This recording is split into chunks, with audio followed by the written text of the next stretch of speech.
Hello guys, চলে আসলাম ছাদ বাগানে। আপনাদের আগে দেখাবো লঙ্কা গাছ। প্রচুর লঙ্কা হয় ছাদ বাগানে। যাদের নিচে জায়গা নেই অবশ্যই ছাদ বাগানে লঙ্কা গাছ লাগাতে পারেন বা সবজি গাছ লাগাতে পারে। চলুন দেখাই।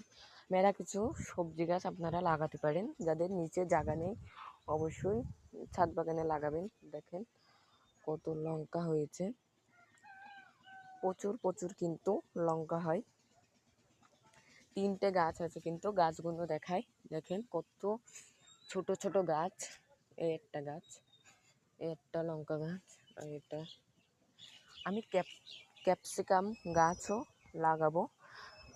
আমি শুধু ক্যাপসিকাম গাছটা পাচ্ছি না আর কি। অবশ্যই আমি ক্যাপসিকাম গাছটা পালে অবশ্যই লাগাবো।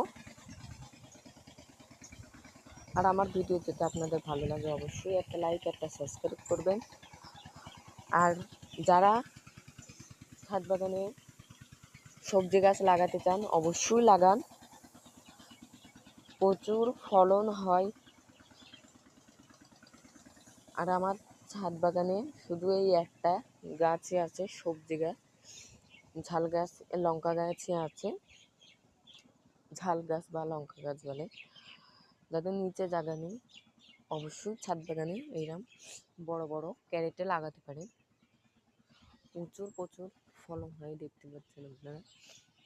3টে গাছে আমরা প্রচুর লঙ্কা তুলি। একদিন আপনাদের তুলে দেখাবো। এগুলো একদম কচি হয়েছে, আর একটু বড় হোক তারপরে, তাই আমি আপনাদের যেদিনকে তুলবো অল্প কাটা করেই তুলি আমি। যেদিনকে তুলবো অবশ্যই আপনাদের সঙ্গে শেয়ার করব। আমার ভিডিও যাতে আপনাদের ভালো লাগে অবশ্যই একটা লাইক, একটা সাবস্ক্রাইব করবেন। আর আমার ভিডিওতে আপনারা যদি নতুন হয়ে থাকেন অবশ্যই একটা লাইক, একটা সাবস্ক্রাইব করবেন। বাই।